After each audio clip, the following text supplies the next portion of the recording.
ಕಗ್ಗತ್ತಲಲ್ಲಿ Mattur check post ಸಿಬ್ಬಂದಿ ಕೆಲಸ ಮಾಡ್ತಿದ್ದಾರೆ. ಸಂಜೆ 8 ಗಂಟೆ ಆದ್ರೆ ಇಲ್ಲಿ ದೀಪದ ವ್ಯವಸ್ಥೆ ಇಲ್ಲ. ಅಧಿಕಾರಿಗಳಿಗೆ ಜವಾಬ್ದಾರಿ ಅಂತೂ ಇಲ್ಲವೇ ಇಲ್ಲ. ತಪಾಸಣೆ ಕೇಂದ್ರದಲ್ಲೇ ಕತ್ತಲೆ ಆವರಿಸಿದ್ರೆ ವಾಹನಗಳ ಮೇಲೆ ನಿಗಾ ಇರಿಸೋದು ಹೇಗೆ? ಕಸ್ತೂರಿ ಕರ್ನಾಟಕ ನ್ಯಾಯಪರ ವೇದಿಕೆ ತಾಲೂಕು ಅಧ್ಯಕ್ಷ ರಂಗಪ್ಪ ನಾಯ್ಕ್ ಈ ಬಗ್ಗೆ ಕಿಡಿಕಾರಿದ್ದು, ಲಕ್ಷಾಂತರ ರೂಪಾಯಿ ಹಣ ವಸೂಲಿಯಾದ್ರೂ ಅಗತ್ಯ ಸೌಕರ್ಯ ಕಲ್ಪಿಸಲು ಮೀನಾಮೇಷ ಎಣಿಸ್ತಿರೋದು ಯಾಕೆ? ಗಡಿ ಪ್ರವೇಶಿಸುವ ವಾಹನಗಳಿಗೆ ಹಸಿರು ಶುಲ್ಕ ವಸೂಲಿ ಮಾಡಿದ್ರೂ ಮೂಲ ಸೌಕರ್ಯ ಒದಗಿಸುವಲ್ಲಿ ವಿಫಲರಾಗ್ತಿದ್ದಾರೆ. ಗಡಿ ದಾಟುವ ವಾಹನಗಳ ತಪಾಸಣೆ ನಡೆಯೋದಿಲ್ಲ. ಕಗ್ಗತ್ತಲಲ್ಲಿ ಸಿಬ್ಬಂದಿಗಳು ಮಾತ್ರ ಕೆಲಸ ಮಾಡ್ತಾರೆ. ಬಂಡೀಪುರ ಹುಲಿ ಸಂರಕ್ಷಿತ ಪ್ರದೇಶದ ಮತ್ತೂರು ವಲಯದಲ್ಲಿ ಈ ಅವ್ಯವಸ್ಥೆ ಇದ್ದು, ಸಂಜೆ ವೇಳೆ ಬಾರ್ಡರ್ ದಾಟಲು ತರಾತುರಿಯಲ್ಲಿ ವಾಹನಗಳು ಹೋಗ್ತವೆ. 9 ಗಂಟೆ ನಂತರ ಸಂಚಾರಕ್ಕೆ ಅನುಮತಿ ಇಲ್ಲದ ಹಿನ್ನೆಲೆ ಸಾಲು ವಾಹನಗಳ ದಟ್ಟಣೆ ಕೂಡ ಕಂಡುಬರುತ್ತೆ. ಇನ್ನು ಸಮಸ್ಯೆಗಳ ಪರಿಹಾರಕ್ಕೆ ಸೂಚನೆ ನೀಡದೆ ಬಂಡೀಪುರ ಸಿಎಫ್ ಪ್ರಭಾಕರನ್ ಮೌನವಾಗಿದ್ದಾರೆ ಅಂತ ಆರೋಪವನ್ನ ಮಾಡಲಾಗ್ತಿದೆ. ಚಾಮರಾಜನಗರ ಜಿಲ್ಲೆ ಗುಂಡ್ಲುಪೇಟೆ ತಾಲೂಕು ಮದ್ದೂರು ಚೆಕ್ ಪೋಸ್ಟು ಅಂತಂದರೆ 2 ರಾಜ್ಯಗಳಿಗೆ ಸಂಪರ್ಕ ಹೊಂದಿರೋಂಥ ಗೇಟು, ಮದ್ದೂರು ಗೇಟು. ಅಲ್ಲಿ ಪ್ರತಿನಿತ್ಯ ಒಂದು ಸಾವಿರಾರು ಗಾಡಿಗಳು, ವೆಹಿಕಲ್ಗಳು ತಿರುಗಾಡ್ತವೆ. ಆ ಗೇಟಲ್ಲಿ ಯಾವುದೇ ರೀತಿ ಪರಿಶೀಲನೆ ಇಲ್ಲ. ಬೇಜವಾಬ್ದಾರಿಯಿಂದ ಅಲ್ಲಿ ಕೆಲಸ ಮಾಡ್ತಿರ್ತಕ್ಕಂಥ ಯಾರು ಸಿಬ್ಬಂದಿಗಳಿದ್ದಾರೆ ಅವರು ಬೇಜವಾಬ್ದಾರಿಯಿಂದ ಮಾಡ್ತಾರೆ. ಯಾವುದೇ ವಾಹನಗಳನ್ನ ಪರಿಶೀಲನೆ ಮಾಡ್ತಾಯಿಲ್ಲ. ನಾವು ಕೂಡ ಗಮನಹರಿಸಿದ್ದೀವಿ. ಆಮೇಲೆ ಹಾಗಾಗಿ ಅಲ್ಲಿ CC ಕ್ಯಾಮ್ರಾಗಳು ಹಾಕಿರೋಂಥದ್ದು ಕೂಡ ಸರಿಯಾಗಿ ವಾಹನಕ್ಕೆ ಕವರ್ ಆಗೋಂಥದ್ದಿಲ್ಲ. ಅಲ್ಲಿ ಸಿಬ್ಬಂದಿಗಳಿಗೆ ಯಾವ ಥರ ಅನುಕೂಲ ಆಗುತ್ತೆ ಆ ಥರ CC ಕ್ಯಾಮ್ರಾಗಳು ಹಾಕೊಂಡಾರೆ, ನಾವು ಗಮನಿಸಿದ್ದೀವಿ. ಆಮೇಲೆ ಇನ್ನೊಂದು ಏನಂತಂದರೆ, ಯಾವುದೇ ಅಕ್ರಮ ಚಟುವಟಿಕೆಗಳು ಆ ರೋಡಲ್ಲಿ ಹೋಗುವಂಥದ್ದನ್ನು ಕೂಡ ಪರಿಶೀಲನೆ ಮಾಡ್ತಾಯಿಲ್ಲ.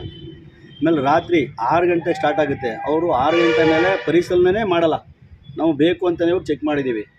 ಆಮೇಲೆ ಕಲ್ಲು ತುಂಬ್ಕೊಂಡು ಹೋಗೋಂಥ ಲಾರಿಗಳು, ತುಂಬ ದೊಡ್ಡ ಲಾರಿಗಳು ಎತ್ತರವಾಗಿ ಕಲ್ಲುಗಳನ್ನ ತುಂಬ್ಕೊಂಡು ಹೋಗೋಂಥದ್ದು ನನ್ನ ಕಣ್ಣಾರೇನೆ ನೋಡಿದ್ದೀನಿ. ಅದನ್ನು ವಿಡಿಯೋ ಕೂಡ ಮಾಡಿದ್ದೀನಿ, ಫೋಟೋಸು ಕೂಡ ಇದ್ದಾವೆ. ರಾತ್ರಿ 7 ಗಂಟೆ 8 ಗಂಟೆ ಸಮಯದಲ್ಲೂ ಸಂಚರಿಸ್ತವೆ. ಹಾಗಾದರೆ ಆ ವೆಹಿಕಲ್ಗಳು, ಅಕ್ರಮವಾಗಿ ಕಲ್ಲು ತುಂಬ್ಕೊಂಡು ಹೋಗೋಂಥ ಲಾರಿಗಳು ಅಥವಾ ಇನ್ನೇನು ವೆಹಿಕಲ್ಗಳು, ಅದು ನಮಗೆ ನಂಬರೇ ಕಾಣಿಸಲ್ಲ, ನಂಬರ್ ಪ್ಲೇಟ್ ಕಾಣಿಸಲ್ಲ.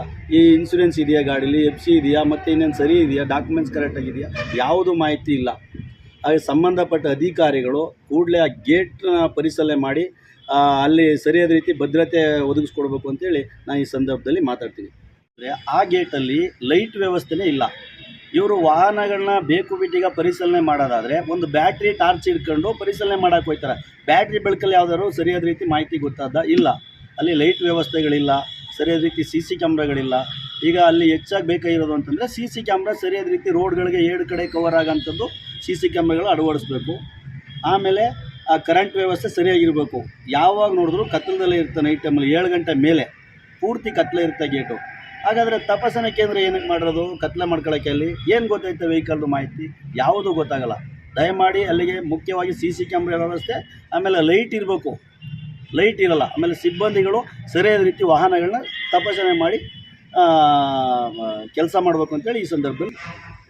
ಬರ್ತಕ್ಕಂಥ ವೆಹಿಕಲ್ಗಳಲ್ಲಿ ಪ್ರತಿನಿತ್ಯ ಅಮೌಂಟ್ ಕಲೆಕ್ಟ್ ಮಾಡ್ತಿರ್ತಾರೆ. ಆ ಅಮೌಂಟೆಲ್ಲ ಎಲ್ಲಿಗೆ ಹೋಗುತ್ತೆ? ಅದನ್ನ ಎಲ್ಲಿ ಬಳಕೆ ಮಾಡ್ತಾರೆ? ಇದೆಲ್ಲ ನಮಗೆ ಒಂದು ಅನುಮಾನಗಳು ಕಾಡ್ತಾ ಇದೆ. ಅಲ್ಲಿ ಸಿಬ್ಬಂದಿ ವರ್ಗದವರು ಅಥವಾ ಅಲ್ಲೇನೋ ಕೈವಾಡಗಳು ನಡೀತಿದೆಯಾ, ಇದೆಲ್ಲ ನಮ್ಗೆ ಅನುಮಾನ ಕಾಡ್ತಾ ಇದೆ. ಅಲ್ಲಿ ನಡಿಬೇಕಾದ್ರೆ ಗೇಟ್ ವ್ಯವಸ್ಥೆ ಸರಿಯಾಗಿರ್ಬೇಕಲ್ವ? ಬರೀ ಅಮೌಂಟ್ ಕಲೆಕ್ಟ್ ಮಾಡ್ಕೊಳ್ಳೋದೆ ದೊಡ್ಡ ವಿಚಾರನೇ ಇವ್ರುಗಳಿಗೆ.